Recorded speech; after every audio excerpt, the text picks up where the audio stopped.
ఆరోగ్యానికి చాలా మంచివని క్యారెట్స్‌ను చాలా మంది పచ్చిగానే తింటుంటారు. సలాడ్స్‌లోనూ, జ్యూస్‌ల రూపంలోనూ రోజు డైట్‌లో యాడ్ చేస్తుంటారు. కానీ ఈ అలవాటు వల్ల లాభం కన్నా నష్టం ఎక్కువగా ఉండవచ్చని డాక్టర్లు హెచ్చరిస్తున్నారు.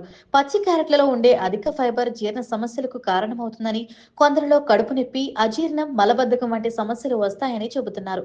క్యారెట్స్‌లో ఉండే బీటా కెరోటిన్ అనే ముఖ్యమైన పోషకం పచ్చిగా తిన్నప్పుడు మన శరీరానికి సరిగ్గా అబ్జార్బ్ అవ్వదు. అదే వాటిని ఉడికించి తింటే మాత్రమే బాడీకి బాగా అబ్జార్బ్ అయ్యి విటమిన్ లాగా మారుతుంది. విటమిన్ ఏ కళ్ళ ఆరోగ్యం, ఇమ్యూనిటీ, చర్మ ఆరోగ్యానికి చాలా అవసరం. అందుకే క్యారెట్స్ ను పచ్చిగా కాకుండా వండుకొని తినాలని సూచిస్తూ ఉంటారు. చాలా మంది క్యారెట్ జ్యూస్ తాగితే చాలా హెల్తీ అనుకుంటారు. కానీ పచ్చి క్యారెట్స్ తో చేసిన జ్యూస్ వల్ల కూడా ఆశించిన ప్రయోజనం ఉండదని నిపుణులు చెబుతున్నారు. దీనికి కారణం క్యారెట్స్ లో ఉండే యాంటీ న్యూట్రియంట్స్.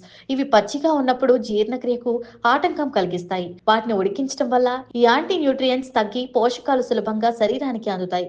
క్యారెట్స్ ను తినాలనుకుంటే కూరలా లేదా కొద్దిగా నీరు లేదా నెయ్యి వేసి ఉడికించి తినటం ఉత్తమం.